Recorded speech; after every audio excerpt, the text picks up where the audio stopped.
행복합시다라는 제목의 말씀 함께 나누도록 하겠습니다. 국어사전에 보면 행복을 이렇게 정의합니다. 생활에서 충분한 만족과 기쁨을 느끼어 흐뭇한 상태, 충분한 만족과 기쁨이 있는 상태, 이것을 행복이라고 정의를 하더라고요. 여러분은 행복에 대해서 어떻게 생각하십니까? 이것이 행복이라오라는 찬양이 있습니다. 오늘 설교 후에 이 찬양을 함께 드리려고 하는데요.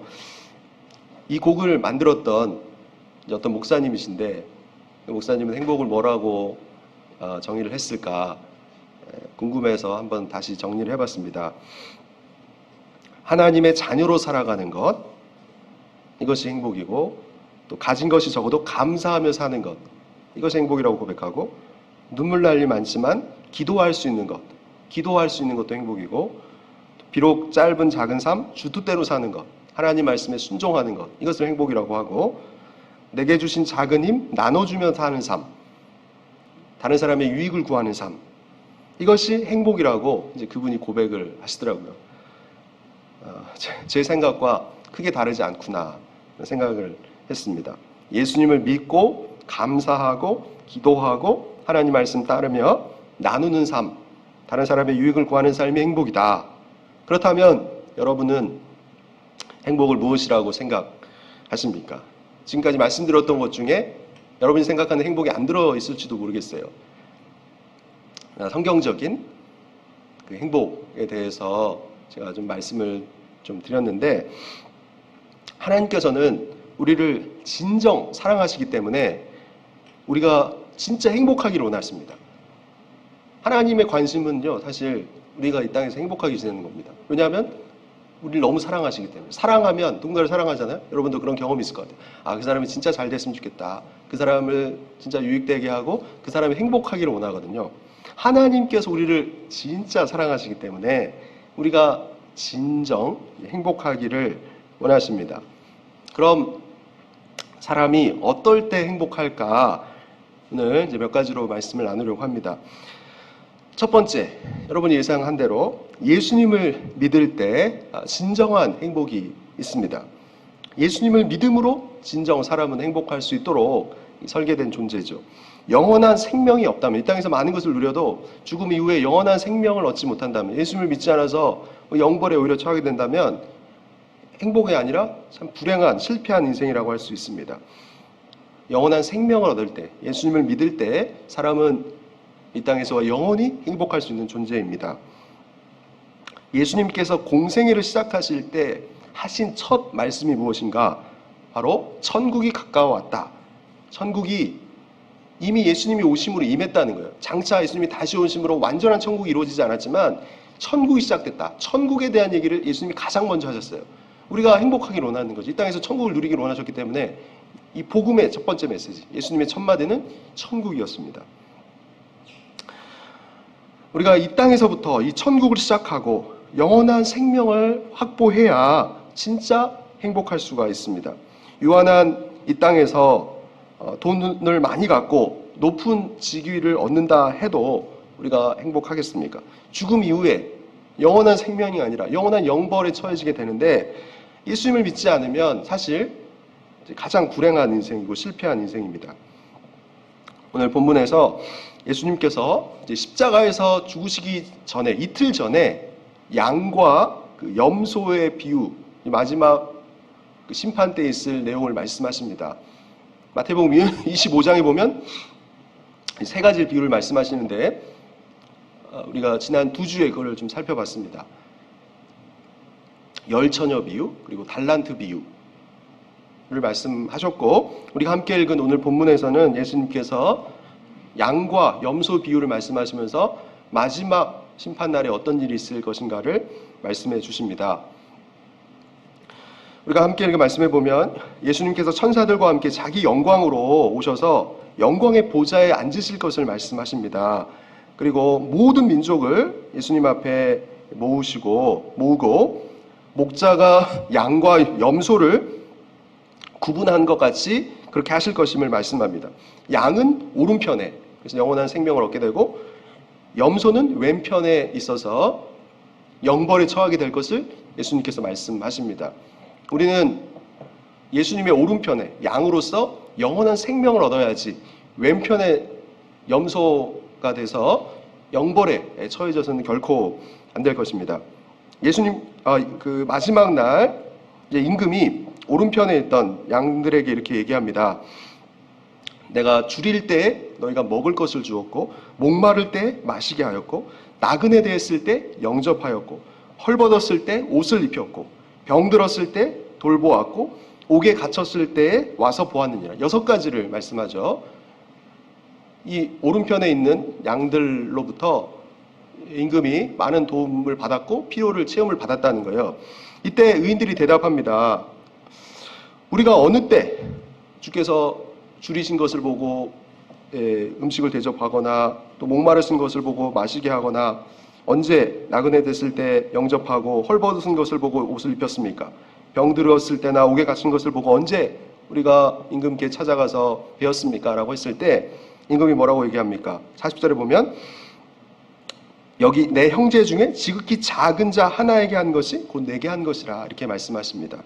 반대로 왼편에 있는 염소들에게 임금이 얘기하죠. 내가 줄일 때 너희가 먹을 것을 주지 아니하였고 목마를 때 마시게 하지 아니하였고 나그네 됐을 때 영접하지 아니하였고 헐벗었을 때 옷을 입히지 아니하였고 병들었을 때 옥에 갇혔을 때 돌보지 아니하였다.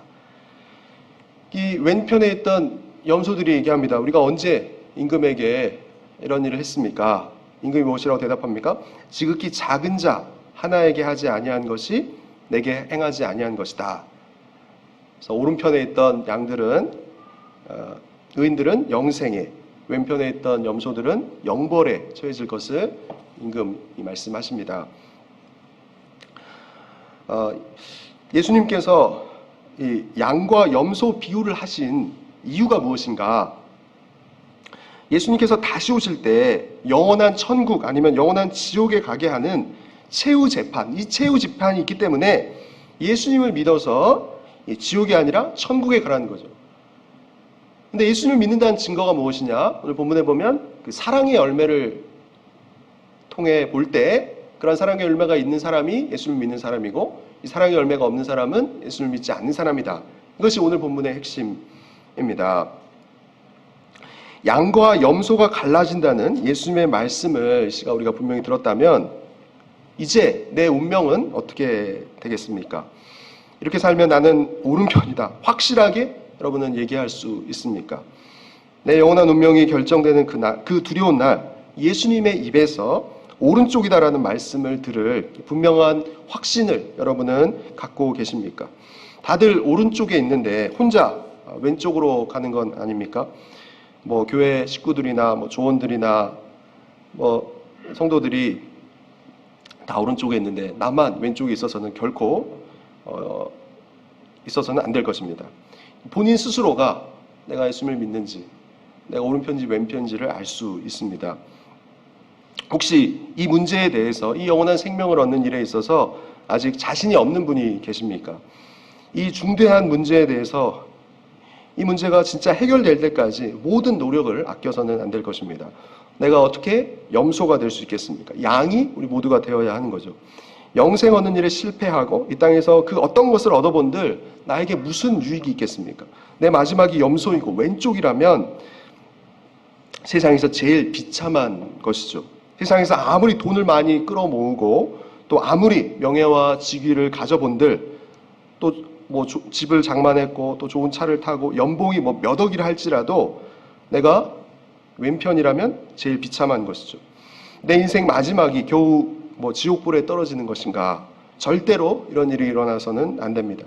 그렇기 때문에 지금이라도 이 구원의 반열에, 구원의 대열에 우리가 들어가야 하는 것이죠. 그러므로 이 시간 우리의 위치를 바꿔야 합니다. 왼편에 있다면 반드시 오른편으로 가야 하죠. 그때는 기회가 없을 것이지만 지금 오늘은 아직 기회가 있습니다. 그러므로 여러분의 그 운명을 바꾸십시오. 그렇다면 어떻게 내 위치를 바꿀 수 있습니까?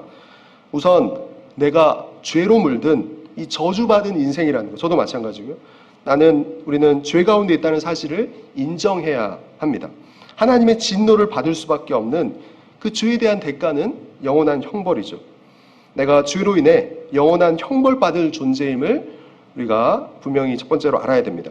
그런데 문제는 저도 그렇고 여러분도 그렇고 스스로 나을 수 없다는 데 있습니다. 이 동물의 왕국에 보면 사자가 어린 사슴 새끼를 꽉 붙잡지 않습니까? 사자가 사슴의 목을 꽉 물게 되면 사슴이 아무리 나오려고 발버둥 쳐도 나오지 못합니다. 사슴이 그럼 살 수 있는 유일한 방법은 무엇입니까? 사슴이 헬스를 해서 근육을 키운다고 사자로부터 벗어날 수 있는 것은 아니죠.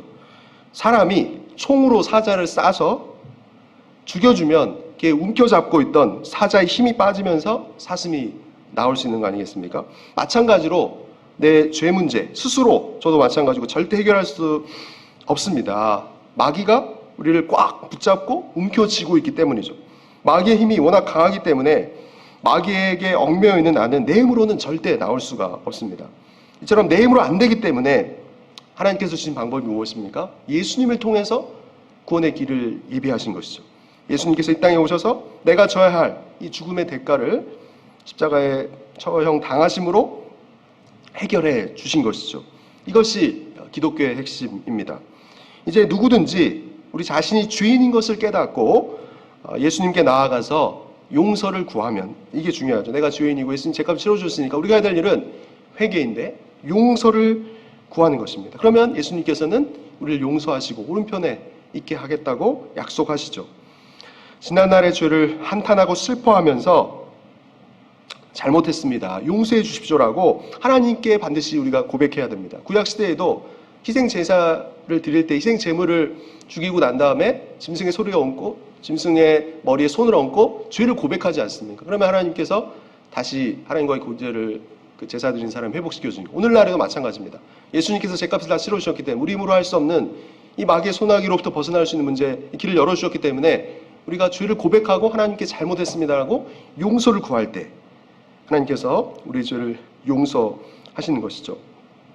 그런데 용서해달라는 이 말을 인간은 고집과 자존심이 있어서 자기가 한 행동에 대해서 절대 용서해달라고 말하지를 않습니다. 일본 아베 총리가 위안부에 대해서 절대 사과를 안 하다가 2달 전에 총 맞고 이렇게 죽지 않았습니까? 내 죄악된 그 행동, 또 음란함, 또 사랑 없음, 섬기지 않음, 고집셈, 또 이중적임, 또 위선적임, 변덕스러움 때문에 예수님께서 죽어주셨는데 이런 죄악들을 하나님 앞에 먼저 솔직히 인정하고 나의 허물 많은 이 죄들을 용서해달라고 또 다시는 그렇지 않겠다고 하나님 앞에 우리가 고백하는 일이 반드시 있어야 됩니다. 그러고는 또 넘어질 수도 있겠지만 마음의 각오는 분명하게 해야 되는 거죠. 내 죄를 고백하고 하나님 용서해 주십시오. 다음부터는 하나님의 뜻을 따라 살겠습니다. 이런 단 한 번의 각오, 결단이 있을 때 하나님 우리 죄를 용서하시고 우리를 오른편에서 영원한 의인의 삶을 살게 하십니다. 진짜 우리의 마음을 담아서 엉엉 울며 용서해달라고 하나님 앞에 기도할 때 하나님께서는 우리를 용서해 주십니다. 이렇게 우리는 임박한 진노를 피할 수가 있는 것이죠. 다시 한번 인간은 자기의 행동, 잘못을 인정하려고 하지 않습니다.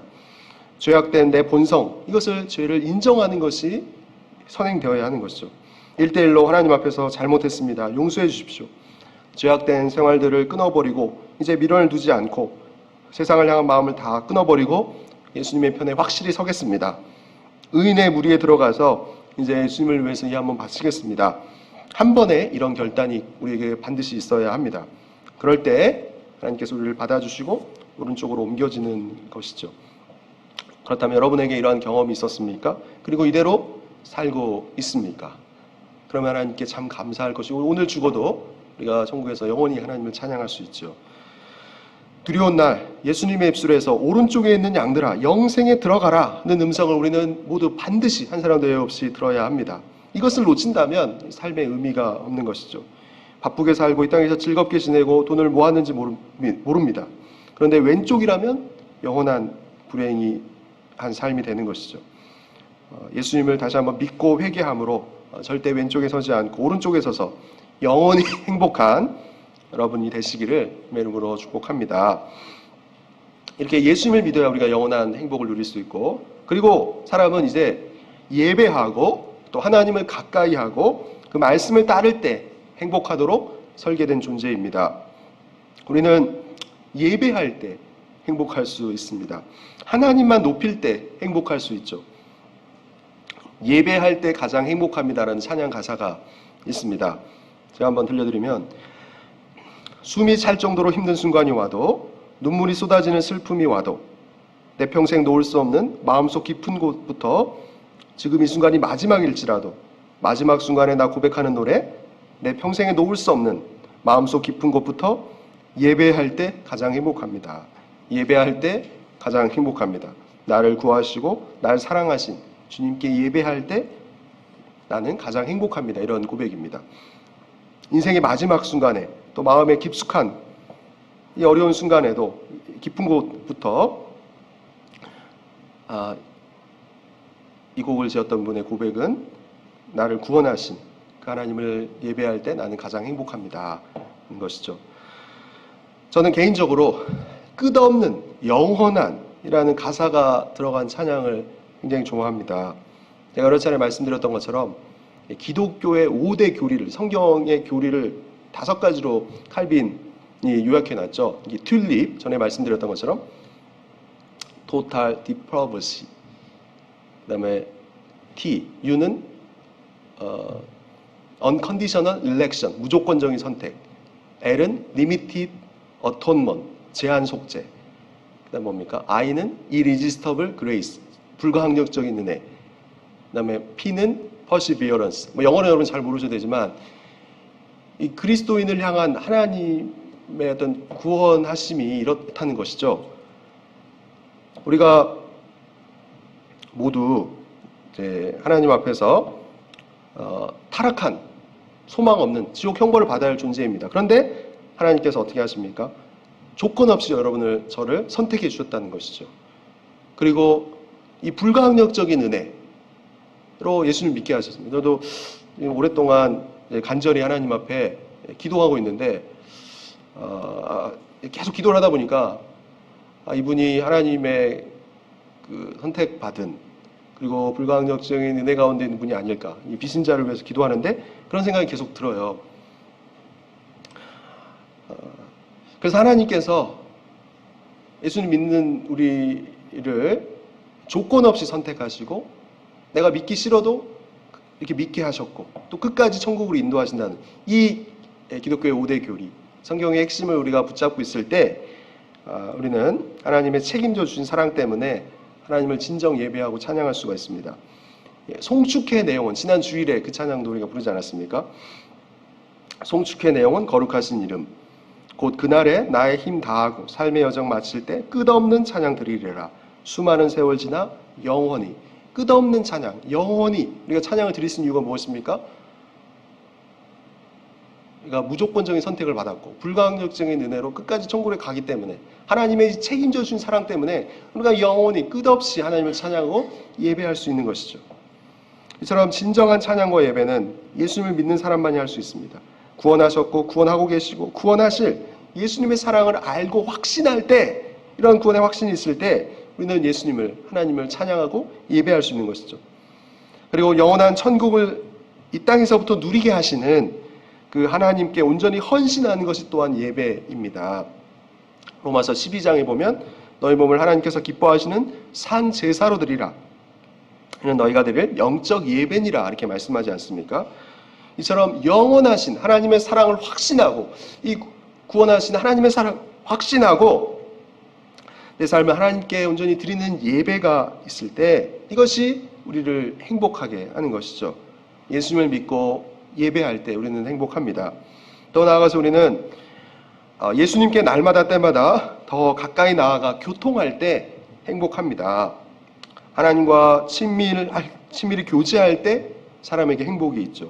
그렇다면 여러분은 날마다 시간과 장소를 정해, 때로는 특별히 또 중요하고 긴급한 일들을 놓고 하나님께 기도하는 중이십니까? 그리고 때로 하나님과 교제하고 싶은 마음이 안 들 때라도 우리는 기도의 자리를 지켜야 됩니다. 마음이 내키지 않아도 습관을 따라 기도해야 되는 것이죠. 이렇게라도 하나님께 신실하게 나아간다면 하나님께서 이때도 이 풍성한 은혜와 지혜와 능력을 주십니다. 이제 모세 얘기를 참 좋아합니다. 모세가 이 아말렉과 싸움에서 아론과 훌과 함께 손을 내리지 않고 기도하지 않습니까? 기도하는 거 쉽지 않아서 손을 정말 좀 내리고 쉬고 싶었지만 억지로라도 이 기도에 손을 들 때, 마음이 내키지 않아도 기도의 자리에 있을 때 하나님께서 승리를 주셨던 거죠. 우리는 우리 자신의 하는 일과 또 진로를 위해서도 또 무엇보다 자녀를 위해서도 계속 기도해야 합니다. 성경에서 세상은 악한 자의 통치 영역이라고 말씀하지 않습니까? 악한 자가 불신자를 장악하고 있기 때문에 서로에게 상처를 주고 고통을 주는 것이죠. 자녀를 기도로 또 하나님의 말씀으로 지켜내고 또 하나님의 뜻 따르는 사람을 키워내서 하나님께서 함께 하시는 형통한 모습을 통해 하나님께 영광을 돌리며 하나님의 나라를 이루는 사명자가 이 부모는 되게 해야 합니다. 어떤 분은 하나님께서 날마다 새롭게 주시는 은혜를 놓칠까봐 기도를 쉬지 않는다고 합니다. 오늘 기도를 안 하면 하나님이 오늘 부흥을 주시면 어떨까? 이제 그런 마음 때문에 기도를 쉬지 않는 분이 있다고 해요. 기도를 통해서 하나님과 친밀히 교제하고 하나님과 동행하여 형통하며 또 주변 사람들을 복되게 해서 이렇게 행복하게 살아가는 여러분 되시기를 축원드립니다. 무엇보다 우리는 예수님 말씀 따를 때 행복합니다. 하나님의 뜻을 깨달아 순종할 때 행복하도록 하나님께서 사람을 창조하시고 설계하셨죠. 부모가 자녀를 사랑하기 때문에 말 좀 들으라고 하지 않습니까? 경험이 적은 자녀가 또 이렇게 해야 이 땅에서 잘 될 것을 부모는 알기 때문이죠. 물론 이제 세속적인 가치관이 문제가 되기도 하지만 그래도 부모는 자녀를 향한 사랑의 마음이 있어서 자녀가 이제 부모님 말을 따름으로 이 땅에서 행복하기를 원합니다. 마찬가지로 예수님께서는 우리를 그 누구보다 사랑하시기 때문에 우리가 행복하기를 원하시는데 수고하고 무거운 짐진 자들아 내 멍에를 메고 내게 배우라 라고 말씀하십니다. 예수님의 말씀 순종하면서 예수님과 함께 하라는 것이죠.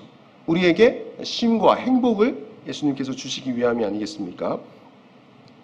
오늘 드린 찬양 가사 중에 다 이해할 수 없을 때라도 감사하며 날마다 순종하며 주님을 따르오리다.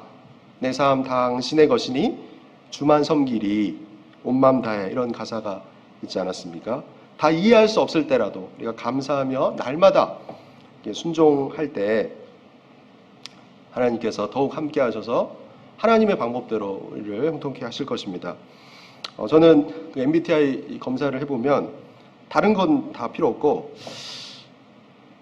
제 얘기를 잘 들어주는 분에게 좀 헌신하는 그런 기질과 성품이더라고요. 제가 이 말씀을 드린 이유는 제가 뭐 능력과 고난이 없어도 그렇게 하는데 전지전능하신 예수님께서는 그 말씀 다른 사람에게 어떻게 하시겠습니까?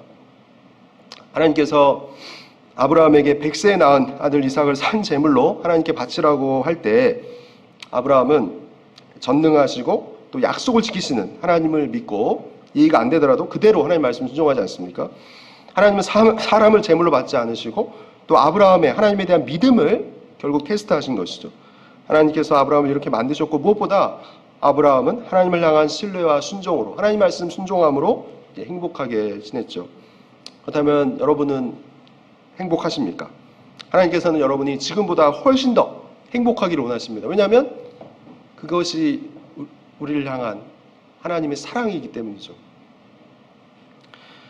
이렇게 우리가 예수님을 믿고 또 예배하고 또 기도를 통해 하나님과 친밀히 교제할 뿐만 아니라 하나님의 말씀을 따를 때 우리는 행복할 수 있습니다. 더 나아가 이제 우리는 우리의 이웃을 사랑함으로 저들도 행복하게 하고 저들의 유익을 구해야 합니다. 사랑을 더해야 하는 것이죠. 그래서 오늘 마태복음 25장 31절부터 46절 말씀의 핵심은 무엇입니까?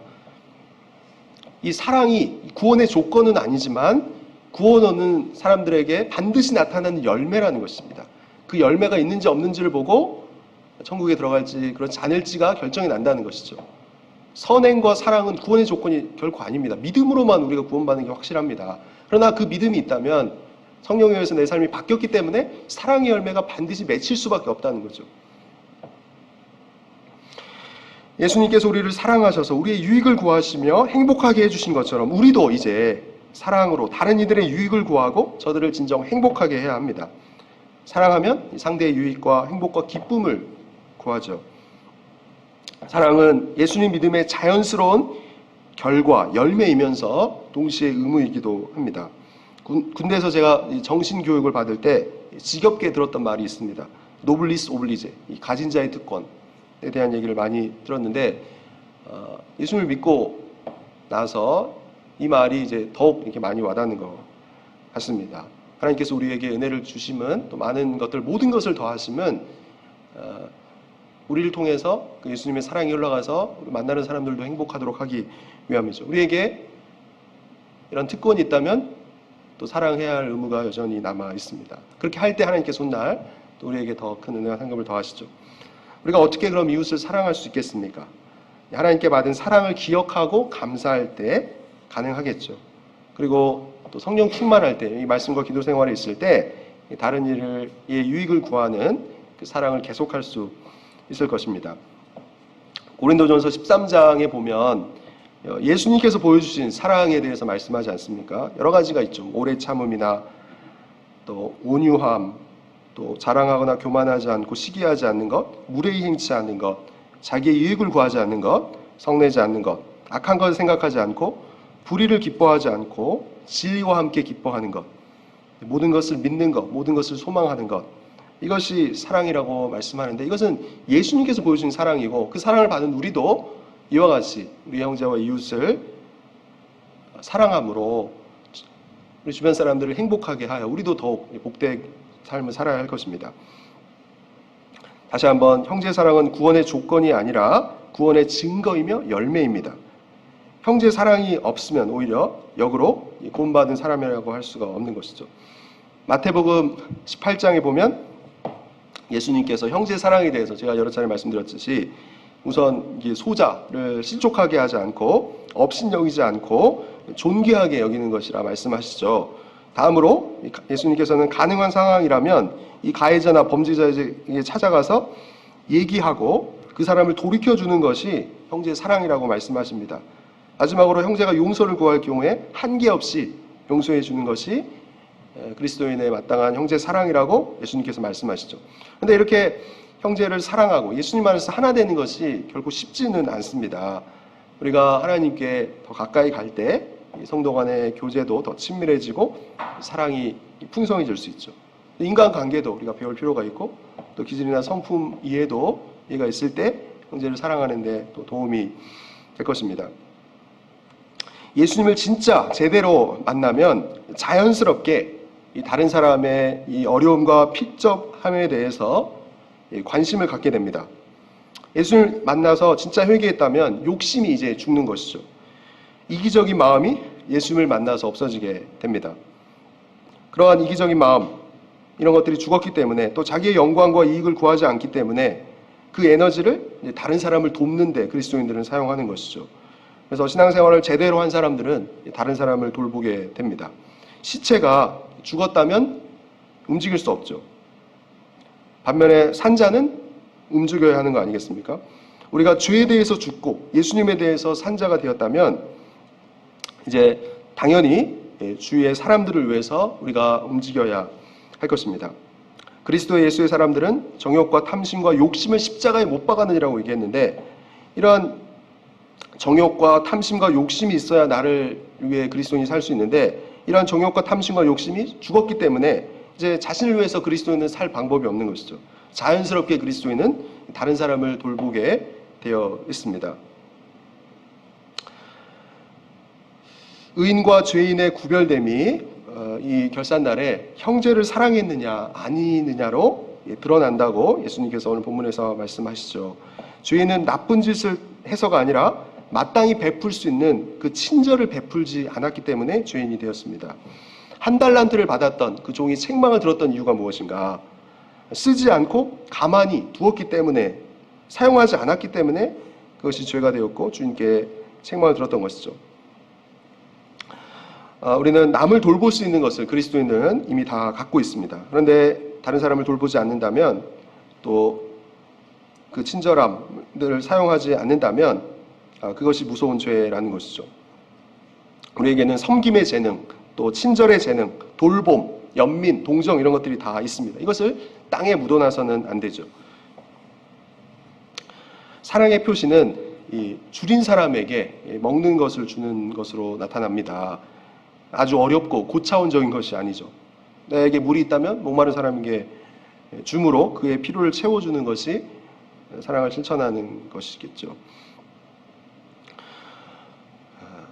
우리는 예수님을 진짜 만나서 새롭게 된 존재로서 당연한 이 사랑의 열매가 우리의 삶 속에 더 풍성할 수 있도록 힘써야 할 것입니다. 그리고 이제 마지막으로 한 말씀만 더 하고 말씀을 마치도록 하겠는데요. 우리가 어떻게 영원한 또 이 땅에서 행복한 삶을 살 수 있는가? 예수님을 믿고 예수님을 예배하고 또 하나님과 친밀히 교제하고 하나님의 말씀을 따를 때 우리는 더한 행복으로 나아갈 수 있습니다. 그리고 우리를 통해서 이제 하나님의 사랑이 우리 형제의 사랑을 통해 모습으로 표현될 때 우리 주변 사람들도 더욱 행복할 수 있고 하나님께서 날 우리를 더욱 복되게 하시고 은혜를 주시는 것이죠. 우리는 비신자들을 또 예수님의 사랑으로 사랑해서 저들을 위해 기도하고 또 하나님의 말씀과 복음을 들려주어야 할 것입니다. 우리가 이웃을 사랑하면 기도하고 또 하나님의 말씀과 복음을 전함으로 나타나게 되는 것이죠. 꽤 오래된 얘기지만 그 삼풍 백화점이 이제 무너진 사건이 있지 않았습니까? 실제로 그런 얘기가 많이 있었죠. 어떤 물건을 사러 가려고 했는데 마침 어떤 상황 때문에 들어가지 못했다가 몇 초 후에 그 건물이 무너지는 그런 얘기를 주변에서 여러분도 들어보셨을 것입니다. 그런데 만약에 그 삼풍 백화점이 1시간 전에 무너진다는 사실을 알고 있다면 그곳에 들어가려는 사람에게 빨리 나오라고 얘기하지 않겠습니까? 제가 전에 말씀도 드리기도 했었는데 어떤 다리가 무너지려고 하는 장면을 어떤 집에서 어떤 사람이 보게 됩니다. 차가 그 다리를 건너려고 막 하는 참이었죠. 근데 집에서 부랴부랴 급히 뛰어나와가지고 그분이 다리를 건너지 말라고 빨리 가라고 이렇게 해준 다음에 몇 초가 지나서 다리가 무너지는 그 장면을 제가 본 적이 있고 또 여러분께도 말씀드린 적이 있습니다. 우리는 마지막 날